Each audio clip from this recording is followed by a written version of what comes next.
The year was 1954, less than a decade after Japan was bombarded with the first atomic weapons. The nuclear age had begun. But one of these atomic weapons woke something up. Godzilla! This ginormous radioactive kaiju decimated Japan. Things looked pretty bad until a scientist deployed a bomb strong enough to kill the monster. The Oxygen Destroyer, which does exactly what it says on the tin. Right, Dr. Serizawa's bomb could specifically target and destroy oxygen molecules, liquefying most living tissue. This weapon was so dangerous, Serizawa feared its very existence threatened the entire human race. So he went down martyr style, taking out Godzilla and all knowledge of his weird bomb. All that remained was Godzilla's bones. Probably for the best. Still, a weapon like that might have come in handy when, a few decades later, another Godzilla showed up. Surprise, bitches! Brrr! Turns out, Japan had been the target of many different types of kaiju for years, and had developed an anti-monster defense force to combat them. Unfortunately, their super powerful maser cannons barely even scratched this new Godzilla. Just look at him. Didn't even care. Like the Oxygen Destroyer before, Japan needed a new weapon to combat Godzilla. They gathered their foremost experts in the fields of robotics, microwaves, low-temperature physics, and someone whose work can only be described as cyber necromancy.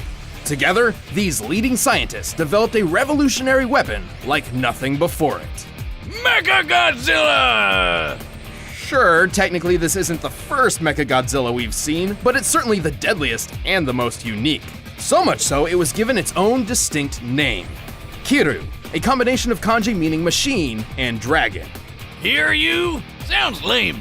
I'll stick with Mechagodzilla, thank you. Standing 60 meters tall and weighing 40,000 tons with full gear, this badass cyber monster is loaded with all sorts of weapons. Rocket launchers, rail cannons, grappling wires, spinning drill hands, a battering ram jetpack, and even retractable Assassin's Creed blades with an extra zap.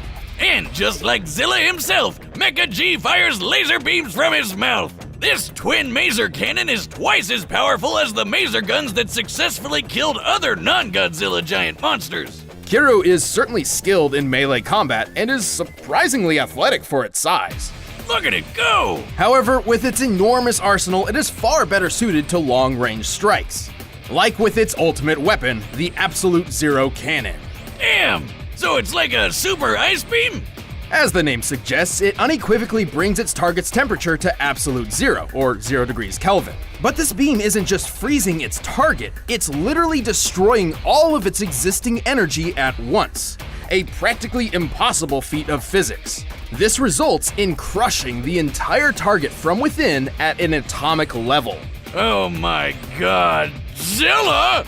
Speaking of which, Kiru is actually built around the skeletal remains of the original Godzilla, giving him all the size and strength of the king of the monsters. See, this is why I love cyber necromancy. It's fascinating, reanimating skeletons with technology. Actually, I just got an idea. To the lab! Oh, Wiz, come on, it never goes well. Let your father rest in peace. I'll bring him back, I swear it! I just want him to say that he's proud of me. And you guys thought I had father issues. Well, come back next week for Wiz's inevitable breakdown and the full episode of Dragon Sword vs. Mechagodzilla.